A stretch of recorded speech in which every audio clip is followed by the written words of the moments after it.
Good morning, Faith family. It is the sixth Sunday of Easter and another Sunday in quarantine.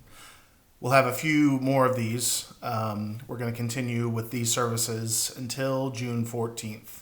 On June 14th, we plan on hosting our first worship service collectively together outside at our Faith Community location on Promise Road. We're going to be sending an email out with updates and more details on what that's going to look like.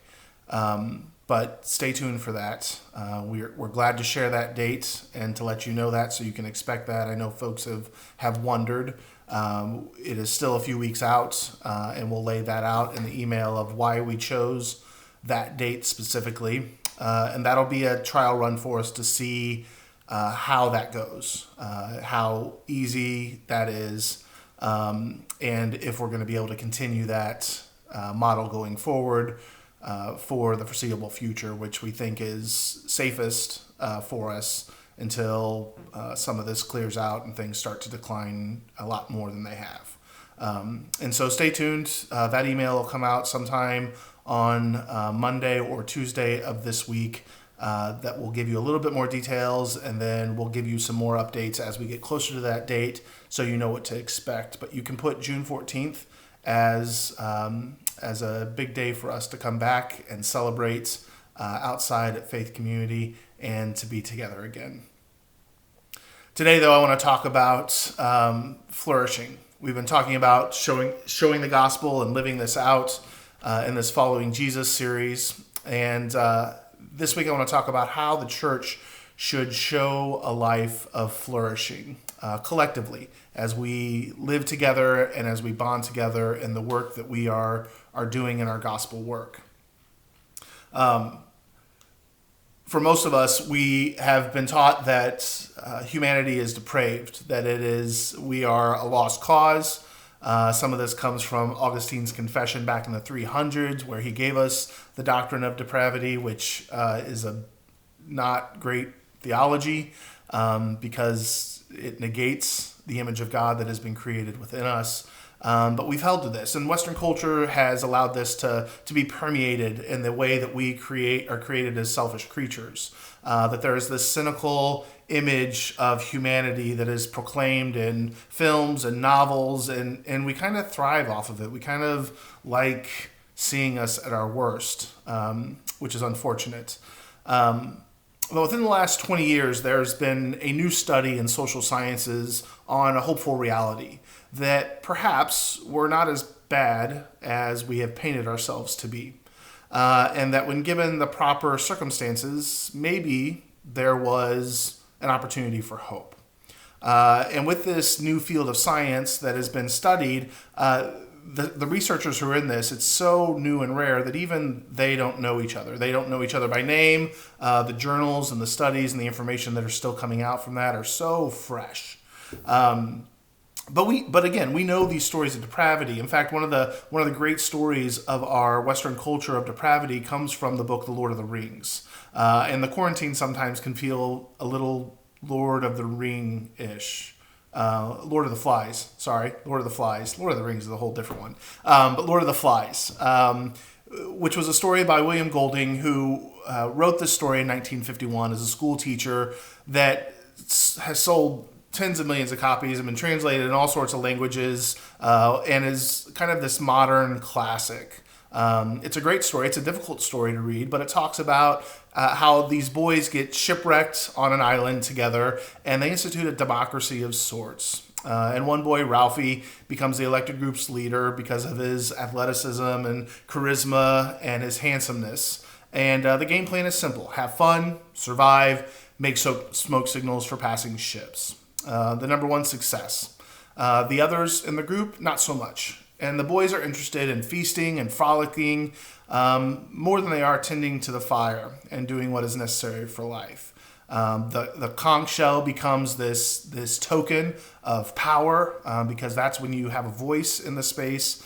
And before long, they have begun painting their faces. They're casting off their clothes. They develop these overpowering urges to punch, kick, bite, fight. And the story ends that by the time they are discovered by a British naval officer and he comes ashore, he sees that the island is a smoldering wasteland. 3 children have been found dead, tragically, and he responds saying that I would have thought that a pack of British boys would have been able to put together a better show than this. And at this, Ralph burst into tears, and he wept for the end of innocence, we read, and for the darkness of man's heart. It's a tragic story, absolutely. But recently, a writer by the name of Rutger Berman in Australia wondered if there were any real-life Lord of the Flies stories. Through all of human history, certainly there is some documented case where we have seen this happen.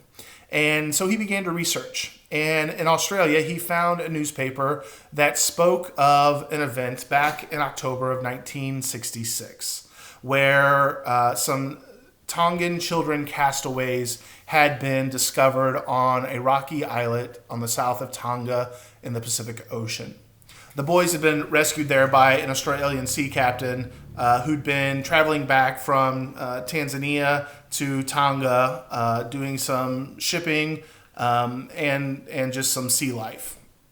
And it says that as he was traveling back from Tonga to Tasmania one time, the captain, Peter was his name, was watching the horizon and coming past this island that he thought looked rather weird. It was the island of Ada, which was known to have inhabited natives at one point until one of the British sea ships landed there and captured them all, taking them off into slavery.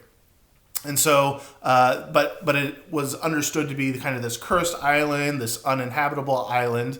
But as he began looking through his binoculars, he saw burned patches on the green cliffs, which is weird because it's such a moist, wet climate that fires rarely spontaneously happen.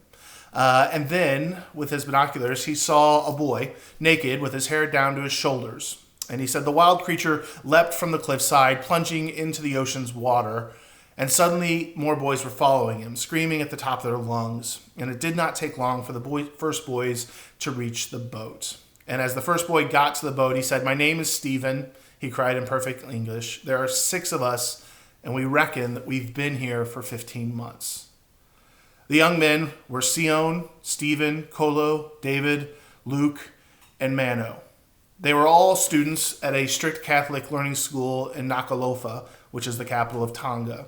The eldest was 16, the youngest was 13, and they had one main thing in common, in that they were bored out of their minds with life and with school. And so collectively, this group of friends decided they were going to escape to Fiji, some 500 miles away, or possibly get to New Zealand. The obstacle was they didn't own a boat, and so they were going to borrow one from one of the local farmers who they all disliked. And so they took some time to prepare for the voyage, getting some bananas, some coconuts, a small gas burner, and that's it. That's all they took, not even taking a map or a compass. And they waited till the evening as the light was falling, and they snuck out into the boat, entered into the harbor on what was a calm evening. Skies were fair, and only a mild breeze was happening. But as the night came on, a storm had crept up on the ocean. And the boys were entered into that grave, terrifying anger of being a victim in the abyss of the ocean. They fell asleep in the storm somehow, and when they woke up a few hours later, the waves were crashing over their heads. It was dark. They hoisted a sail, which was quickly ripped off of the boat. The waves broke the rudder, and for 8 days they were left on the ocean, fending for themselves, without food, without water. They tried catching fish, but to not much luck. They were able to manage to collect some rainwater in the hollowed out coconut shells, in which they shared equally every morning and evening, taking a sip and passing it to the next. By the 8th day, they spied on the horizon a piece of property, a small island, Ada, reaching out of the ocean. It certainly was not a tropical paradise with waving palm trees and sandy beaches. This was a rocky, rough terrain jutting out of the ocean. But it was all they had. So they made their way to the ocean using their hands to paddle, and then eventually just foregoing the ship and swimming to. And the captain said that as he discovered the space after he had rescued them, they had made this commune on the island. They had carved out this little place where they were able to live, cultivating a food garden, hollowing out tree trunks to store rainwater. There was a gymnasium with weights for which to stay active and physical, a badminton court, chicken pens, and a permanent fire. And an old knife blade that they'd had from their original trip, that they'd been able to make life work with much determination. They had not succumbed to the temptations of the Lord of the Flies and had turned against each other. They supported one another for more than a year in this space. They agreed to work in teams of 2 as he began to learn of their democracy, drawing on a strict roster for the garden, kitchen, and guard duty. They fought, as you can expect, but they would solve that by imposing a timeout for one another. And they would begin and end their day with song and with prayer. That they had made a guitar out of some driftwood and a coconut shell and some wires that they had salvaged from the boat. And they would play this guitar to help lift their spirits, which certainly was needed in this time. All summer long, it hardly rained while they were there, which led them to a frantic thirst. And they tried constructing a raft, but to no avail as it crashed quickly on the waves. Particularly during these 15 months, on one of their trips, while they were looking and scavenging for food and resources, one of the members, Stephen, slipped, the first one who was actually at the boat, slipped and fell, breaking his leg.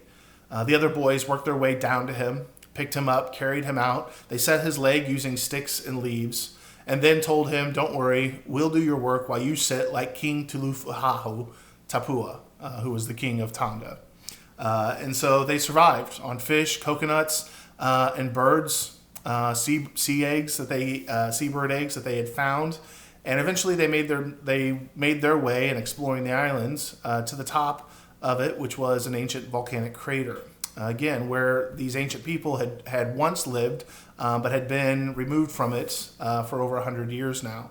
And there they found bananas and taro and chickens, which had been producing for that time. So they were rescued, they were brought back, they were actually found to be in remarkable health. But the interesting note is that when they came back to the island, not only were they celebrated as these lost 6 children who their families had held these funerals for and had attempted to move on from life, the fish owner, who they had borrowed the boat from, demanded that charges be pressed. And so they came back, they were celebrated, and then they were quickly imprisoned because of this man's anger and his hatred. But fortunately, the captain who rescued them was able to work out a plan with some local media to capture their story and sell it. And so they were able to raise some money and buy a fisher boat to replace the boat that they had stolen, trying to ease some pain. But I imagine someone who's kind of that vengeful is that stuff's pretty deeply tied. But the beauty of the story is that in the real Lord of the Flies, this is a tale of friendship, of loyalty, of community, of working together in a vast desert wasteland of being outside of the norm. They turned what could have been a drastic situation and made it something that was beautiful. Now, when we look at Scripture, we see lots of stories of ships. We have the story of Noah that is in Genesis 5 through 7, which is a story that most of us know of Noah building this ark to save a pair of every species of animal as well as his family because of the great grief that God notices by people choosing to pursue their own happiness and their own desires as opposed to pursuing the heart of God. And so he calls Noah to build this ship to save humanity for a flood that will wash the world clean. We also have the story of Jonah, who is called to go to Nineveh to call them to a place of repentance. But Nineveh is a rough crowd. They're a vulgar group, and Jonah determines in his own heart that there is no saving them. There is no help for them, and so he attempts to run away and hide from the call that God had for him. And God meets him on the boat and causes his own storm there that leads to him being thrown over, captured in the belly of a fish, for 3 days, finding his place of complete brokenness, confessing that to God, and choosing to pursue the mission that God has sent him on to offer to the place of Nineveh. We have the story of the disciples in the boats traveling across as Jesus had directed them in Mark 4, and I think it's also told in Matthew 7 or Matthew 8, where the storm rages as they're crossing it. Jesus is sleeping in the helm, and the disciples become panicked and wake Jesus and say, "Don't you care? We're about to perish." To which Jesus rises from his slumber. He calms the storm and then chastises them for not having a faith that rises to meet the storms of life. And then finally, the story we have of Paul, that he's been captured as this prisoner of being one of working for the church, and is captured because of this in the church's persecution. This is told in the book of Acts, chapter 27, and in the Message. And I want to read this one because it's just a great story. Acts chapter 27. This is Paul's ship story as a prisoner. And so it says, as the arrangements were completed for sailing to Italy, Paul and a few other prisoners were placed under the supervision of a centurion named Julius, a member of the elite guard. They boarded a ship from Adramyttium, which was bound for Ephesus and the ports that were west. Aristarchus, a Macedonian from Thessalonica, also went with us. The next day they put out for Sidon. Julius treated Paul decently. He let him get off the ship and to go and enjoy the hospitality of the friends that he knew there. And once they returned out to sea again, they sailed north under the protection of the northeast shore of Cyprus, behind the winds of the west, which were against them, and then along the coast westward to the port of Myra. And there was a centurion found an Egyptian ship headed for Italy. So he transferred the prisoners on board of this ship. Along the way, they ran into bad weather and found it impossible to stay on course. And after much difficulty, they finally made it to the southern coast of the island of Crete and docked at Good Harbor. A good name. By the time we'd lost a lot of time, they'd passed the autumn equinox, and so it was going to be stormy weather that was now going to push them through winter, which would be too dangerous for sailing. Paul warned them, "I see only disaster ahead for the cargo and the ship, to say nothing of our own lives, if we go put out to sea now." But it was not the best harbor for staying for the winter. Phoenix, which was a few miles further on, was more suitable of a port. And so the centurion set Paul's warning aside and let the ship captain and the ship owner talk him into trying for the next harbor. And when a gentle southerly breeze came up, they weighed anchor, thinking it would be smooth sailing. But they were no sooner out to sea than a gale-force wind, an infamous nor'easter, struck, and they lost control of the ship that became a cork in the storm. They came under the lee of a small island named Clauda, and they managed to get a lifeboat ready and reef the sails.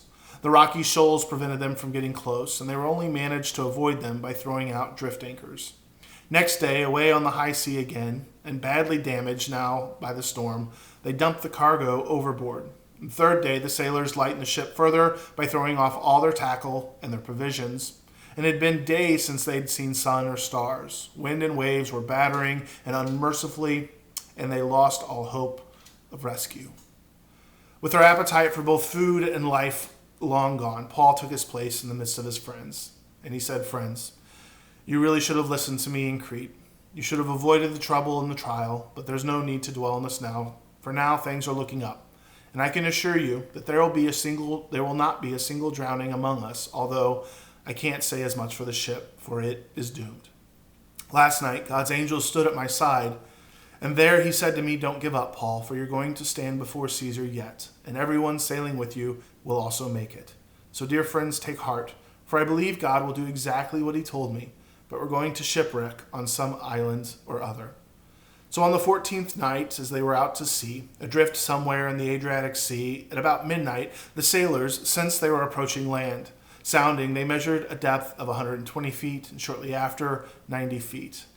As the ocean floor began to draw nearer to the bottom of the ship, they were afraid it would run aground, and they threw out 4 anchors and prayed for daylight.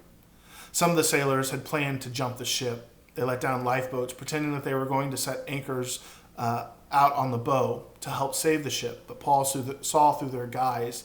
He told the centurion and his soldiers that if they don't stay with the ship, we will all go down. And so the soldiers cut the lines of the lifeboat and they let it drift off. With dawn about to break, Paul called everyone together and proposed breakfast. This is the 14th day we've gone without food. None of us have felt like eating, but I urge you, eat something now, for you will need your strength for the rescue that is ahead. You're going to come out of this without even a scratch.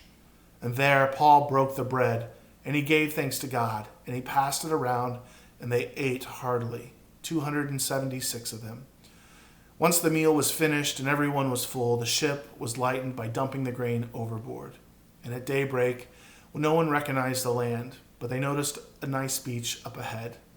So they tried to run the ship up on the beach. They cut the anchors, they loosed the tiller, they raised the sail, and they ran the wind before the beach. But they did not make it.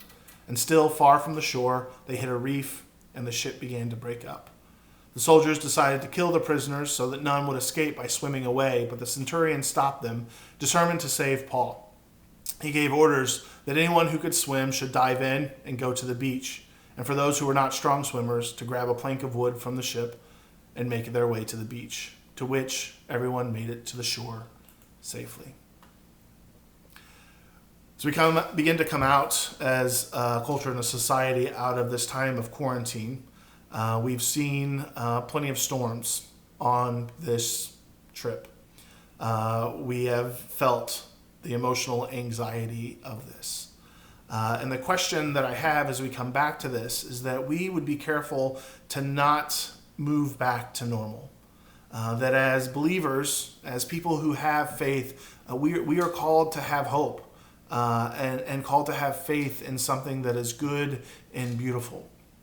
And so I would ask us to consider, each of us, our own inspection of our own hearts and mind, to consider, did we waste the crisis? As we continue to open up over the summer and over the next few months, with certainly a possibility of us having to re-enter into quarantine as numbers bubble back up probably later by the fall, have we wasted our time, or have we made the most of it? Has our faith risen to this place where it's met the challenges, where we certainly have had our struggles, we have had to get our bearings, we have struggled for new routines and new rhythms as we have made these sacrifices, but have we made the most of this time? It's reminded us, this pandemic has reminded us of a few things, that we are responsible for a very small part of the world, that we are not in control of much, and we are not in charge of much. That our sphere of influence is limited, which means our responsibility is limited. And so we have to discover the limits. And in doing this, we've gone through this exercise of saying yes to that which was necessary and saying no to those things which we just couldn't do. We didn't have the bandwidth or the capacity to handle. The no helped us to establish the perimeters of our responsibility and our control, and the yes helped us to determine our focus. And if you'll remember, I talked about the yes always being this holy yes, this leaning into God and the work that He's doing. During this time of quarantine, we've had to say no to a lot of things. Large gatherings were canceled. We've not been able to go to church. Trips have been canceled. Shops have been closed. We've only been able to get which was most necessary. Some of us not even getting some of those things. We've said no to going work. We've said no to social experiences. We've said no to going to school. And this has had its burden on us as we've done this. And as we've said no, we've discovered, hopefully, some amazing truth about our life. That we are able to do life without a lot of things that we had there pressing in before. That there's a huge difference between our wants and our needs. And the most of the time we're driven by a desire to possess, a desire to want, a desire to go, a desire to do, which often is to our own destruction and to our own fault.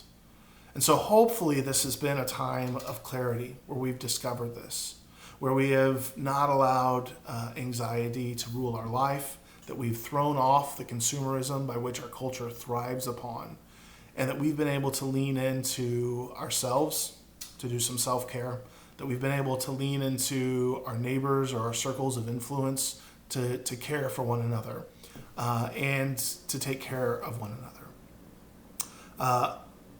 I've been studying a lot of mental health topics and issues during this time, and thought processes and positivity.